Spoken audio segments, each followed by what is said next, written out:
Meanwhile, we've got a report this week, a troubling report this week on the excesses of the federal government yet again.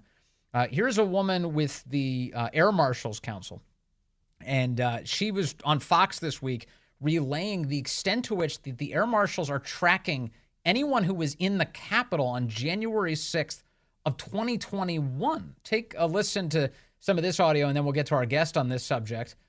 Here is a bit of that from Fox. How many air marshals are on planes right now, and how many do you think there should be to get to a safe level? Well, Carly, we're not flying right now. The only missions that we're doing are quiet skies missions, and those are missions that are following the January 2021 people. So we're either on the border for illegal immigrants, or we're following folks from January 2021. We're not doing our regular missions where we're out there looking for the bad guys. So right now on most flights, you're not going to have air marshals. That's Sonia Labasco, the director of the Air Marshal National Council. What do you mean by that you're following January 2021 people? What does that mean?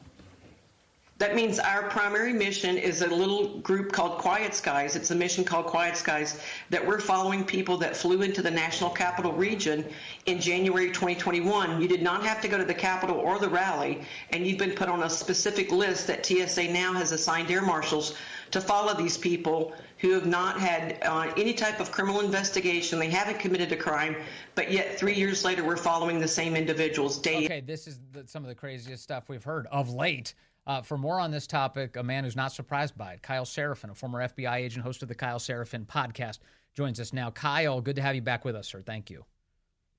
Hey, Vince. Thanks for having me back on. Tell me, if you can, what you know about this Quiet Skies program. What is the federal government doing to our own citizens? So the Quiet Skies program was exposed by the Boston Globe, of all people, in about 2018. I think it was in the middle of the year. And they wrote a series of exposés based on a TSA whistleblower, a federal air marshal whistleblower, that came forward and said that certain Americans, and at that point they didn't realize it was all Americans, but it was mostly international travelers, had the potential of being followed by a surveillance team of air marshals. And that's not necessarily troubling for what it would do. They were supposed to follow people that were on high-risk flights. They would fly out of Qatar, they'd fly out of the Middle East, they'd fly out of East Asia, and they'd fly back into the United States, and they would accompany these potential risks, and they would make sure, based on analysis and whatever else was going on inside the intel divisions, that they were mitigating threats before they became threats, and if something happened, they were there. That's what you want the federal air marshals to do. The problem is that in January of 2021, the Quiet Skies program morphed into a surveillance program of people that flew into the National Capital Region in and around January 6th of 2021. They didn't have to attend the rally. They didn't have to have pending charges. They didn't have to be accused of anything other than they were accused of flying to the Washington, D.C. area, whether that be BWI, whether that be the Manassas Regional, whether it be at Reagan or Dulles. If you flew in there somewhere between like the 4th or the 5th and the 7th or the 8th, they had this whole manifest list of everybody that flew in. You could have flown in for a job interview, for a funeral, for a academic competition. It doesn't matter what you flew in for. They can put you on this list, and anybody who's seen that, they would notice on their boarding pass that they have 4 S's marked on the boarding pass, and they're subjected to extremely thorough, enhanced, sort of theatrical type screening, where they're patted down, they're scanned everywhere, every zipper has gone through the bomb detector, the sniffers and stuff, and none of this stuff has to do with any criminal charges that are levied against you. It's just that you happen to be flying into an area when you did, and that happened to be the time when that riot took place on January 6th. When you joined the FBI, if you would, my guess is that one of the things they instructed you on is that overly broad surveillance efforts that infringe upon the rights of American citizens are not allowed, correct? Yeah, so you do have some limits. Now, physically surveilling people is pretty broad. It doesn't actually necessarily infringe on your constitutional liberties to be able to watch somebody, especially if they're doing something in public. But my real concern in this particular program, especially going after people that are not accused of doing anything, is twofold. Number one, we just got a letter, and it came from the Air Marshals National Council, which is a private advocacy group that works with the federal air marshals. Sonia Labasco is a retired federal air marshal. And what they found out is that Benny Johnson, who was both the chairman of Homeland Security and also the famous Unselect Committee on the January 6th investigation, recommended that they do something to this effect. Benny Thompson is who you're referring to, correct? Benny Thompson, yeah. Sorry. Benny Rather Johnson than Benny Johnson, our friend, the different guy. That's right. Well said. The strange thing is that it seems to uncover the free movement that you have a constitutional right to do in this country. And it's doing so, and it's removing that right to move around freely without any due process. And to me, that seems like a real problem. That's what you're advised you can't do. You can't restrict movement of people, certainly not as a federal government, under the Fifth Amendment. You have to have due process. I'm sorry, but I got to one of the things that stands out about what you said, and maybe this hasn't been a problem, but I think it should be, the idea that even if the federal government isn't impeding my movement, if I have agents following me around from a distance, I consider that a gross violation of my rights as an American. I'm not paying taxes for you to follow me or freaking around. You just, stay away from me. I'm not even accused or it's not even suggested I did anything wrong. That seems to me a gross violation of my rights.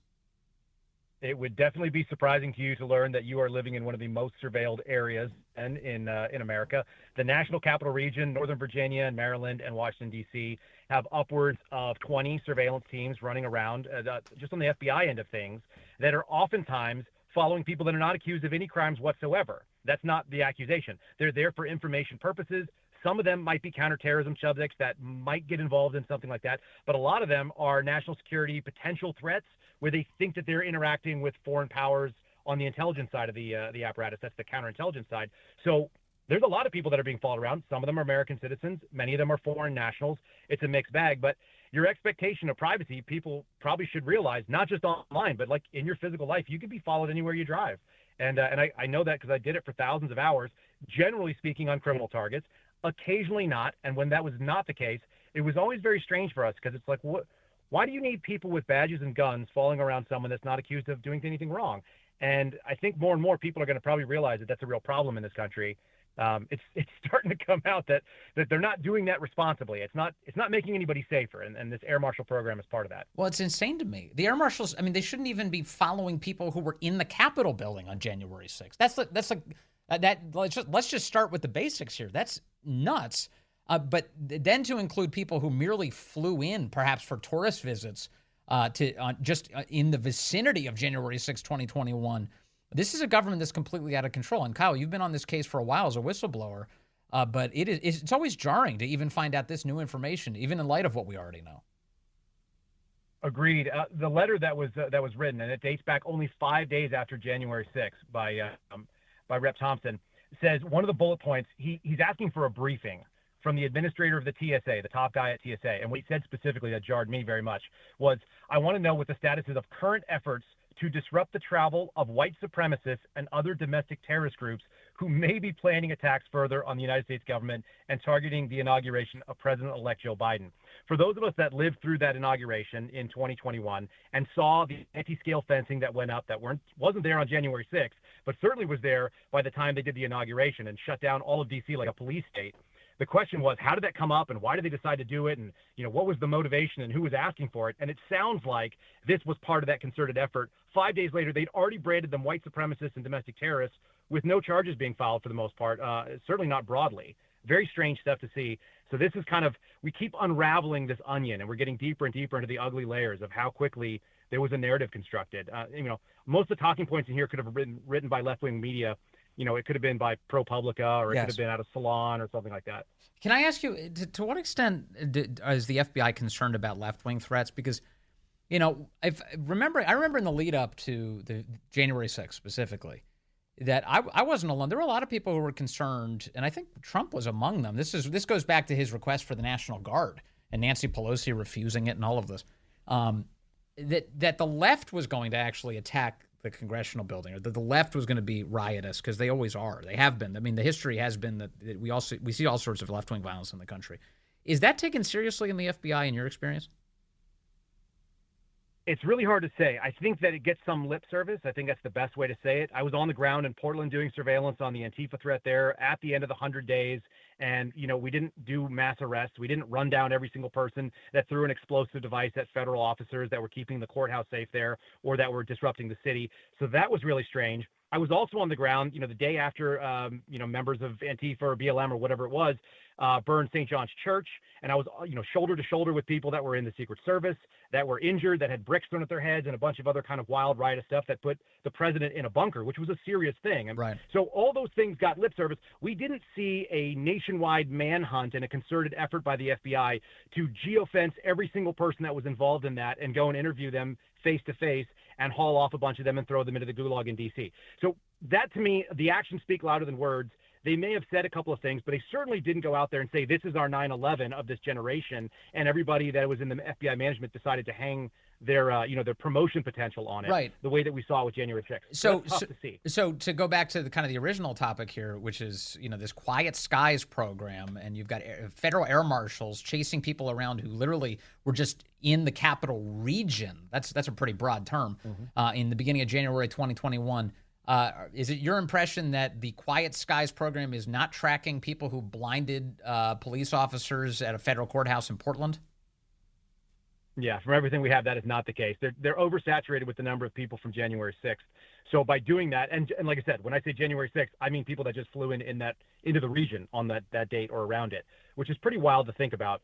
That's all they're doing right now. This is one of the reasons why the air marshals are so upset. They're a very specialized unit. I trained with the air marshals out of Dulles, where they have their field office. Their job is to take back an aircraft from a threat that may be armed. That's a really specific skill set to use. You're in a linear environment. You have to be a specific type of shooter. You have to have very specialized tactics that are not going to apply anywhere except maybe like a bus or a train. Yeah. And so when they have those people handing out sandwiches down at the border or following around moms or disabled people or infants, as was just exposed on Uncovered DC the other day, they're following around a family that has an infant. And if you can ever fly with an infant, you know exactly how capable you are of doing anything other than maintaining eyes on your infant and keeping them quiet as you fly. So it's just absurd, and it's really sad. It's an abuse. It's making the process the punishment. Okay, and I think that's really the whole point. And this gets to a really important point. So we talked about the costs here that involve Americans' rights, and this idea that the federal government is tracking them for no reason whatsoever. But on the other side of this are what crimes are being missed here. So if they're chasing a World War II veteran who came to D.C. on an honor flight in the beginning of January 2021, what aren't they chasing right now?